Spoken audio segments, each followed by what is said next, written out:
Welcome back to Eurovision 365, or as I'm still calling it this week, Eurovision a three, a she, a cuig. And I'm joined this time by someone who you'll definitely know as a Eurovision fan, and it's Brendan Murray. Hello. How's it going, Park? How are you, man?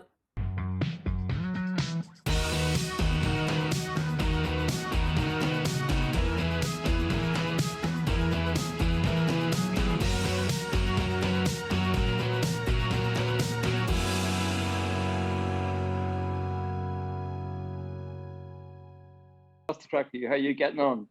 Oh, good. Yeah. Getting ready for next week now.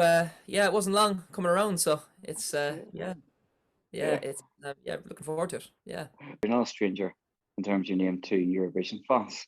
Mm. So, and 2017 is not that long ago, really, is it? So, No, not really. what was the allure, or what was the sort of pull, I should say, of Eurovision? Yeah, well, I suppose when I first did it, before that, I kind of had no desire or intention to do Eurovision before. And then I suppose when I got the opportunity, I was delighted to do it. And obviously Louis Walsh handpicked me, which I was very grateful for. And then he picked the song as well. So that's kind of how it came about. And yeah, I had an amazing experience the first time. I think we could have had a better song, personally myself. But yeah, it was just the one we went with in the end. So yeah, like after that, I loved the whole experience, and I said I'd send a song in, you know, every now and again. Like, so this actually isn't the first song I've sent in. I've sent in a couple of songs since Oh, 2017, but since yeah, 2017. Wow. yeah, Okay. yeah. So Uh-huh. obviously they weren't good enough, so that's why nobody heard them. So yeah, I this song came about last year. I was doing Zoom sessions in my bedroom, like here, like with a guy called Daryl Coyle, and Daryl sent over the idea of Real Love, and I just fell in love with it instantly, and did a couple of demos. Didn't like the way they really turned out, and then I just said to Daryl, I said, will we send it into the Eurovision? And he said, yeah.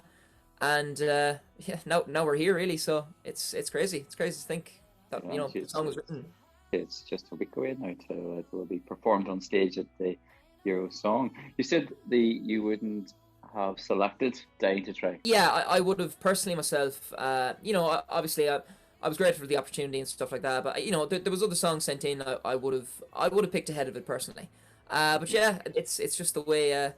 That's the way it went in the end. But sure, look, what can you do? It's all learning curve. What was your everlasting or lasting memories of 2017? Don't worry, I won't stick with 2017 the entire chat. That's But okay. Yeah, yeah. what's your lasting memories, Brandon, of 2017? Yeah, I mean, there was so many. Like I just remember going out there, and I was like, I'm just gonna enjoy this experience, because like it's not like I was like I might never get here again. So I just wanted to make every minute last. Yeah, like I suppose waiting for them results before qualifying, that was the most thing I remember, because I just remember just how nerve-wracking it was. It was really yeah, it was the strangest feeling ever. And like once the votes are in and that's it, you can't do anything about it. Like, it's just, Yeah. you're sitting there, and it's just, you're waiting for your name to be called, and it's yeah, it's that was definitely one things I remember. Just sitting down waiting for the results. And you want to put yourself through that again? Well, you'll have to, yeah, give it a go. If you don't try, you'll never know. So that's it. Yeah, yeah. I won't finish business to attend. Unfinished business. I Yeah, love for that. sure. I love that. It is, if you don't mind me saying, it is a risk, for any performer to come back to Eurovision. Like, winners of Eurovision have come back and the results haven't been great. I mean, historically, but that's not always the way.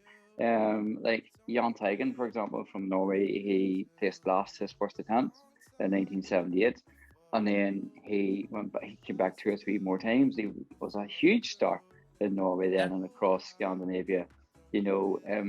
So there's no really accounting for what's going to happen, second time. So I think it's massive, I suppose, for you to come back.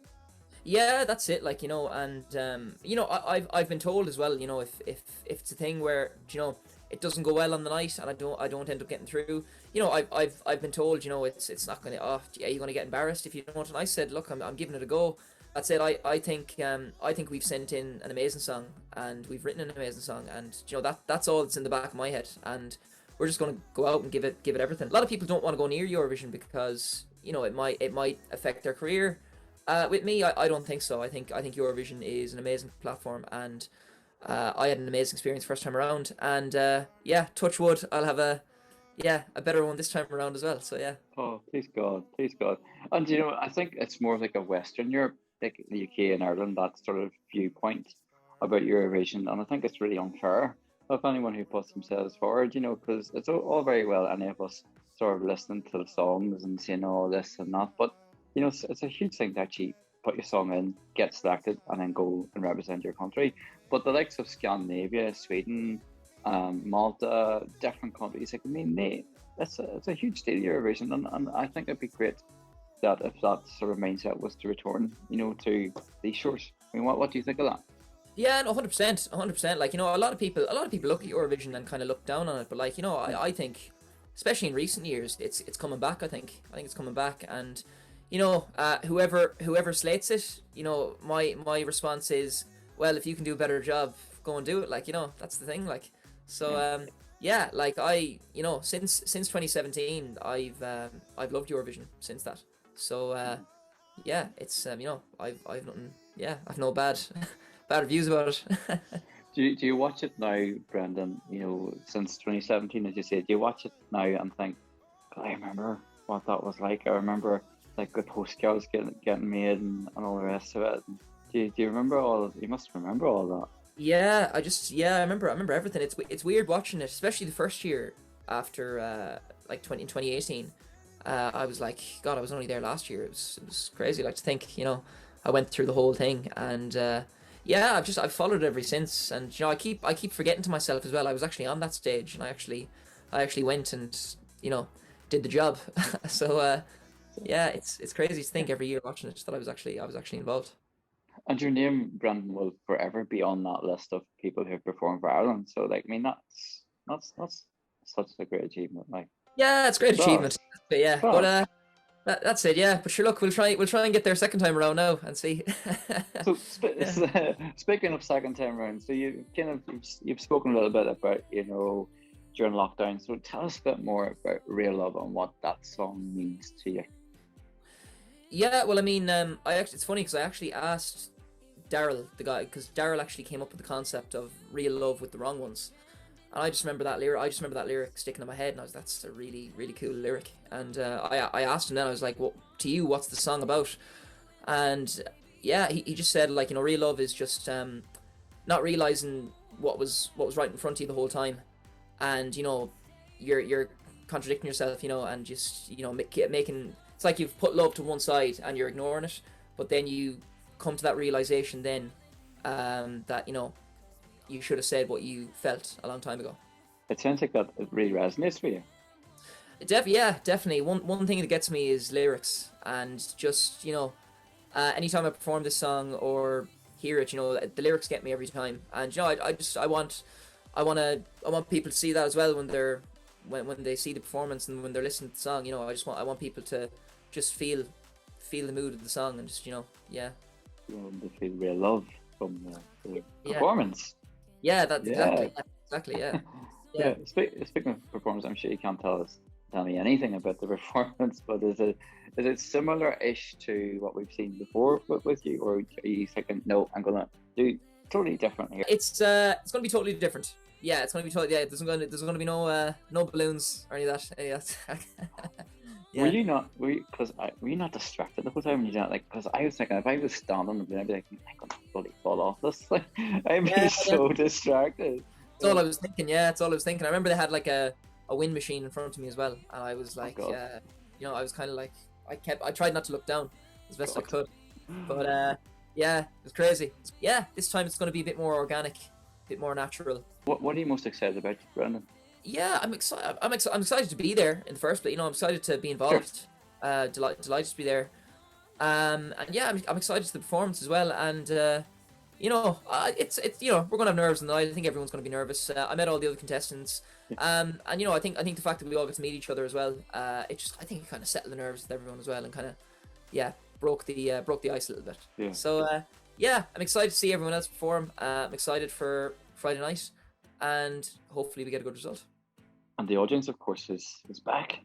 Yeah, that's it. Yeah, actually, yeah, I'm looking forward to that. I'm looking forward to bouncing off the audience as well, because it's been what 2 years, 2 years since they've had a full live late audience. So yeah. So if you get to Torino, let's say you get to Torino, what would the plan be?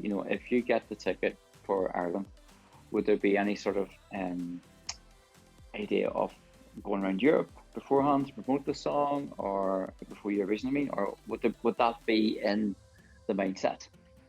yeah, definitely. I haven't really put much thought into it, to be honest. I suppose the main thing is we get over this hurdle first, and then go from there. But yeah, I mean, the fact that I've done Eurovision before, I'd like to think there's a bit of a fan base there for me. So I don't see why not like doing like a mini, like I was actually only talking to this with my friend the last day as well. He was saying like, would you do a tour around Ireland and that kind of stuff? And I was kind of thinking I'd love to do say like a few small venues around Europe. Like, so say maybe go to Germany, do a small venue. I went to Cologne before to do Eurovision gigs, something like that. Go to Sweden, go to Norway, something like that. Over to the UK.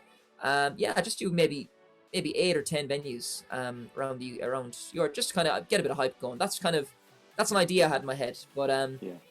if we get there, then I'll definitely consider it. Yeah. I mean the pre-parties are amazing as well. Like, the last time we went to where did we go to? We went to Israel, Amsterdam, Spain. Yes. I went to a few other places then as well. But like the pre-parties were like Eurovision gigs. They were crazy. Yeah. I remember I kept drinking coffee anytime I went there. So I just kept drinking coffee, and everyone else was whatever, getting hammered. But I remember I couldn't sleep then, like a few nights afterwards, like huh? I'd say not. No, but I couldn't sleep for like a couple of nights, and I was wondering why I couldn't sleep. Like, and then I remember I got new pillows and everything. And I was trying to, I was trying anything like, and then I realized that I was drinking way too much coffee in the Euro Club, and yeah. But no, I loved it. It was great. I just couldn't get over. They were just playing Eurovision songs like all the time, and I was like, "Is this actually like what do they play this every night?" Like, and it was Yes, they do. I thought it was I thought it was gas. It was Is there anything that you would like to say to anyone who may be watching this video ahead of Eurosong 2022? Yeah, I mean to anyone that's followed me since 2017, I appreciate the love and support. And thanks for sticking with me since then. And yeah, I hope you like the song, and I hope we go and do the job next week. And yeah, no, just thanks so much for all the support in general. Brendan Moore, I just want to say the very best of luck to you at the Eurosong 2022, and I wish you, and all everyone else, of course, but I wish you the very best of luck. Remember, the Eurosong is going to be on Friday, the 4th of February. And it's from RTE. And remember to tune in and support the act performer that you love the most. Brendan, what else to say? Only thanks so much for joining me here at Eurovision 365. And the best of luck, and you take care of yourself. Thanks, Park. You too, man. Thank you very much. Appreciate it. Take care. Love your stuff.